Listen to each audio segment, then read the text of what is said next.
અમાસના દિવસે એવો કયો ઉપાય કરવો કે જેથી કરીને આપણે ધન વધારી શકાય, એના વિશે આપણે અહીં ચર્ચા કરીશું. તો વિડીયોને લાઈક જરૂર કરજો સારું લાગતું હોય તો, અને શેર પણ જરૂર કરજો. 3 મહિનામાં તમને આનું રિઝલ્ટ જરૂર દેખાશે અને કોઈ પણ ખર્ચો કરવાની જરૂર નથી. બહુ જ ઓછા ખર્ચામાં આપણે સમજો કે લગભગ 10 થી 20 રૂપિયાની અંદર આ ઉપાય કરવાનો છે. ઓહ, ખૂબ સરસ. મતલબ કે ધન મેળવવા માટે પણ એવા સરળ ઉપાય આપણી પાસે છે કે જેના ઉપર આપણે વધારે ખર્ચ ન કરી અને એક સામાન્ય રીતે પણ આપણે ધનને એટ્રેક્ટ કરી શકીએ. બિલકુલ. તો હવે આપણે જોઈએ કે કરવાનું શું છે. તો દર મહિનામાં પૂનમ અને અમાસ 2 દિવસો આવતા હોય છે. હવે અમાસના દિવસે આપણે એક કામ કરવાનું છે.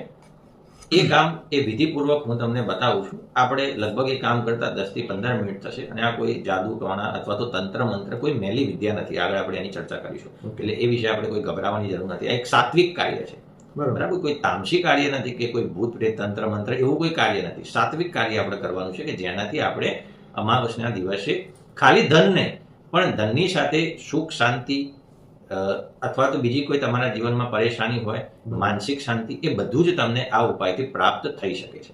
તો રવિભાઈ, આમ તો જોવા જઈએ તો અમાવસ્યાનો દિવસ તો કદાચ એવી રીતે જ લોકોએ આજ સુધી સમજ્યા છે કે અમાવસ્યાનો દિવસ છે એ અશુભ ગણી શકાય, કે એવી રીતે જ આજ સુધી આપણને પિક્ચરાઇઝ કરવામાં આવી છે. સો પ્લીઝ તમે આના ઉપર થોડું વધારે માહિતી આપો, જેથી કરીને અગર કોઈ આપણી મિસકન્સેપ્ટથી આપણે જોડાયેલા હોઈએ તો એને આપણે દૂર કરી શકીએ. બિલકુલ. હવે એમાં એવું કારણ છે કે અમાસના દિવસે ચંદ્ર દેખાતું નથી, આપણે સૌ જાણીએ છીએ. હવે જ્યારે સૂર્ય અથવા ચંદ્ર એ બંનેનો પ્રકાશ ધરતી ઉપર ના મળતો હોય ત્યારે અશુભ શક્તિઓ, રાક્ષસ, ભૂત, પ્રેત એવી જાગૃત વધારે થઈ શકે છે. એટલે અમાસ એક એવો દિવસ છે, બાકી દિવસે જો જોઈશું તો આપણે ચંદ્ર દેખાશે, ખાલી અમાસના દિવસે ચંદ્ર દેખાતું નથી.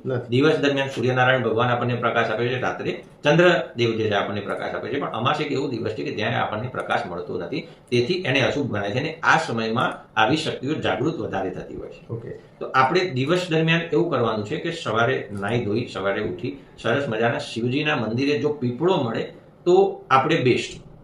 જો શિવજીના મંદિરે પીપળો મળે તો બેસ્ટ. પીપળાના નીચે હું કહું એટલું તમારે કરવાનું છે. જો શિવજીનું મંદિર ના હોય અને બીજો કોઈ એક મંદિરમાં પીપળો હોય તો પણ ચાલે, રામ ભગવાનનું, કૃષ્ણ ભગવાનનું હોય તો પણ ચાલે, પણ કોઈ મંદિરમાં પીપળો હોવો જરૂરી છે. બરાબર. હવે એમાં શું કરવાનું છે આપણે જોઈએ. તમારે સવારે સૌથી પહેલા ઉઠી નાહી ધોઈ તૈયાર થઈ સરસ મજાનું એક કાચું દૂધ ગાયનું લેવાનું થશે. કાચું દૂધ? હા, કાચું દૂધ કોને કેવું? ગરમ કર્યા વગરનું દૂધ એને કાચું દૂધ કહેવાય. આપણે જો ગરમ કરીએ એવું નહીં, ગરમ કર્યા વગરનું તાજું, ઉકાળ્યા વગરનું દૂધ લેવાનું. જો ગાયનું મળે તો સારામાં સારું, ના મળે તો પછી આપણે અમૂલ દૂધ પીતા ઇન્ડિયા એ તો છે, પણ શક્ય હોય તો એવો પ્રયત્ન કરવો કે તમારે ગાયનું દૂધ લેવું. કેટલું લેવાનું છે? તો લગભગ 200 ગ્રામ જેટલું ગાયનું દૂધ લેવાનું થશે. એમાંથી 150 ગ્રામ દૂધ તમારે એની અંદર ખીર બનાવવાની થશે. ખીર બનાવતા તો બધાને આવડતી જશે. શું કરવાનું? એમાં સાકર નાખવાની, પછી આપણે ચોખા નાખી સરસ મજાની ખીર બનાવી દેવાની. બીજું તમારે જે કાજુ બદામનો ભૂકો નાખવો હોય, ઇલાચી નાખવી હોય તો સારું, પણ બને ત્યાં સુધી આ 3 વસ્તુ તો ખાસ નાખવાની. બીજું નહીં નાખો તો પણ ચાલશે, શક્ય હોય તો આ 3 જ રાખવી. ચોખા, દૂધ અને સાકર, આ 3 વસ્તુનું મિશ્રણ કરીને સરસ મજાની ખીર બનાવી લેવી. ખીર બનાવ્યા પછી તમારે આ ખીરને લઈ જવાની છે મંદિરમાં. બરોબર. મંદિરમાં લઈ જઈને પીપળાના નીચે તમારે આ ખીર મૂકવાની થશે. પણ એમાં એક વસ્તુનું ધ્યાન રાખવાનું છે કે તમારું મોઢું દક્ષિણ દિશામાં રાખવાનું છે.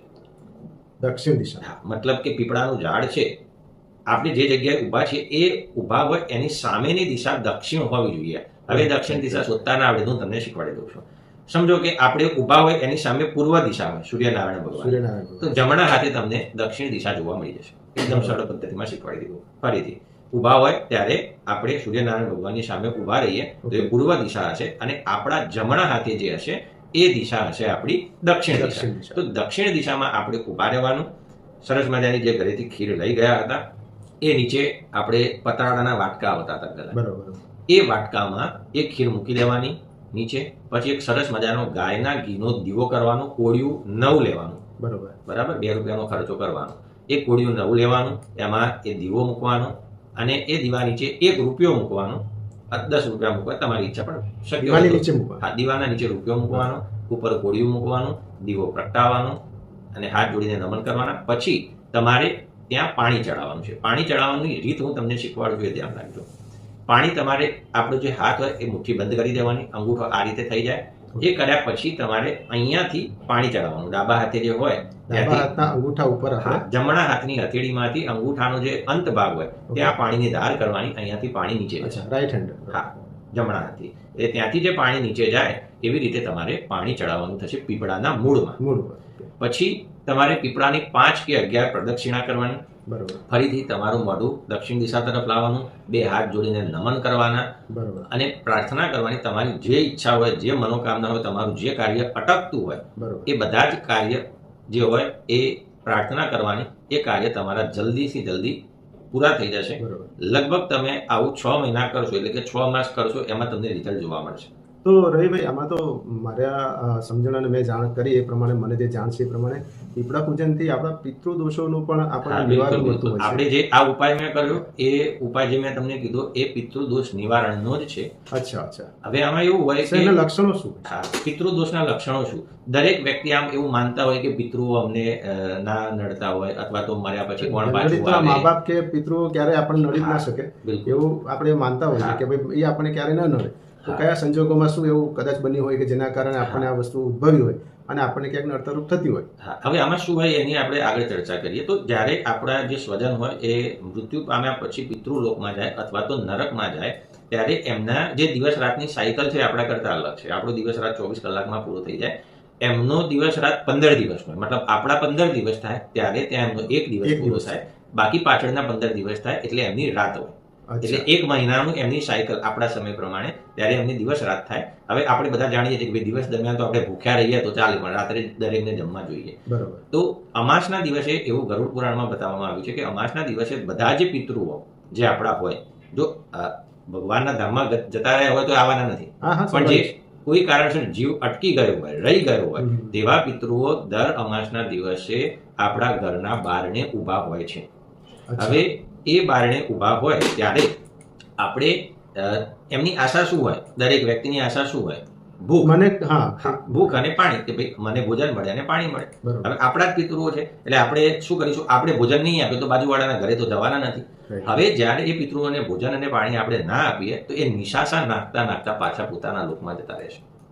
એમના નિશાસ. હવે આપણને ખબર હોય કે આપણને ભૂખ લાગી હોય, કોઈ આપણને ખાવાનું ના આપે તો આપણને કેવી પીડા થાય? તો એ પીડાનું જે દુઃખ છે એને કહેવાય પિતૃદોષ.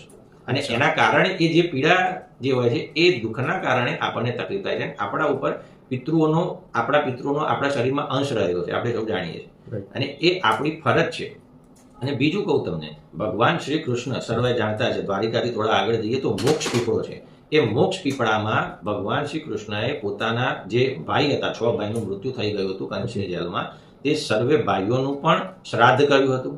અને જે યાદવ કુળનો નાશ થયો હતો તેમનું પણ શ્રાદ્ધ એમને ત્યાં કર્યું હતું. ભગવાન શ્રી રામ જ્યાં ઉજ્જૈનમાં શિપ્રા નદી છે ત્યાં આગળ ભગવાન શ્રી રામે દશરથ રાજાનું પણ શ્રાદ્ધ કરેલું છે. જ્યાં રામઘાટ, કદાચ તમે જે ઉજ્જૈન ગયા છે એમને ખબર છે, ત્યાં આગળ ભગવાન શ્રી રામે શ્રાદ્ધ કર્યું હતું. જો આપણા ભગવાન પોતાના પિતાનું શ્રાદ્ધ કરતા હોય, પોતાના સ્વજનનું કરતા હોય, એ એટલા માટે કરે છે કે એ મનુષ્ય જાતિને શીખવાડવા માંગે છે કે આ કરવું જરૂરી છે.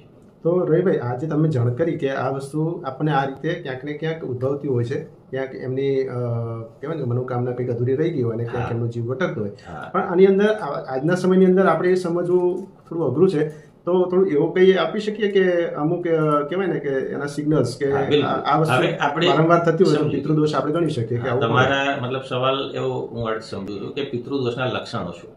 કોને કહેવું કે પિતૃદોષ છે કે નહીં? આમ તો લગભગ 100 માંથી 80-90 જણાના આ ઉપાય કરશે તો એને ફાયદો થશે જ, 100% થશે. કારણ કે આ એવો ઉપાય છે કે મેં જાતે પણ કરેલો છે. બરાબર. અને આનું રિઝલ્ટ જબરજસ્ત મળે છે.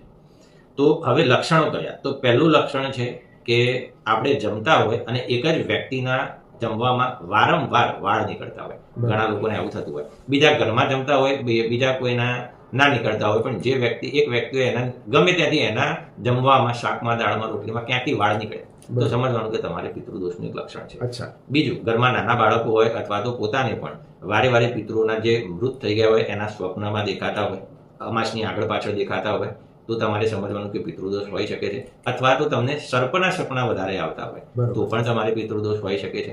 અથવા તો કોઈને ધનના સપના આવતા હોય કે મોટો કોઈને ચરુ દેખાયો, તે ચરુની આજુબાજુમાં સર્પ દેખાયો, તો આવા જો તમને સ્વપ્ન આવતા હોય તો તમારે સમજવાનું કે તમારા ઉપર પિતૃદોષ છે અને પિતૃની કૃપા તમારે લેવી જરૂરી છે. જો પિતૃદોષ ના પણ હોય તો પણ જો તમે કદાચ આ કામ કરશો તો આ સાત્વિક કાર્ય છે, આપણે કોઈ બીજાને નથી આપતા, અને આપણા બીજાને નુકસાન કરતા નથી આપણે. હા. અગર આને કોઈ બી વસ્તુથી કરીએ તો આ કોઈને આપણે નુકસાન નથી કરી રહ્યા, ઉપરથી કોઈના જીવને આપણે ઠારી રહ્યા છે કે એને કદાચ આપણે શીતળતાથી કરી અને રહ્યા છે. બીજું એક વસ્તુ કે જ્યારે આપણે ખીર મૂકી પાણી ચડાવ્યું એ વખતે આપણે મનમાં ઓમ નમો ભગવતે વાસુદેવાય આટલું જે મંત્ર જાપ છે એ બોલતા રહેવું અને મનથી એવો સંકલ્પ કરવો કે આ જેટલા મેં જાપ કર્યા છે અથવા તો એક માળા પીપળાના નીચે બેસીને કરી લેવી ઓમ નમો ઓમ ભગવતે નમો વાસુદેવાય. વાસુદેવાય. એ માળાનું જે ફળ થાય એ સંકલ્પ લઈ અને આપણા પિતૃઓ જે હોય એમણે આપી દેવું. બરોબર. એનું જે ફળ ઉત્પન્ન થાય આપણે મનમાં સંકલ્પ કરવાનો કે પ્રાર્થના કરવાની ભગવાનને કે હે ભગવાન આ જે મંત્ર જાપ કર્યા જે મેં માળા કરી એનું જે પણ કંઈ ફળ હોય તે અમારા પિતૃઓને હું અર્પણ કરું છું. આનાથી તમે જોશો 6 મહિનામાં ધન વર્ષા પણ થશે, તમારે જે પણ ઈચ્છાઓ છે, જે પણ અટકતા કાર્યો છે એ બધા જ પૂરા થઈ જશે. અને માનસિક શાંતિ જેના ઘરમાં ના હોય, જેના ઘરમાં ઝઘડા વધારે થતા હોય, પતિ પત્નીમાં અણબનાવ બનતો હોય, છોકરાઓમાં અણબનાવ બનતો હોય અથવા તો છોકરાઓમાં ગુસ્સો વધારે હોય Right. તો પણ પિતૃદોષના લક્ષણો છે, કારણ કે એ શાંત ના બેસવા દે. ઓકે. તો આ બધું કરવાથી તમારા ઘર પરિવારમાં પણ શાંતિ થઈ જાય અને બીજી બધી રીતે તમને કાર્યમાં શાંતિ તમને જીવનમાં તો મળે છે. આપણે આ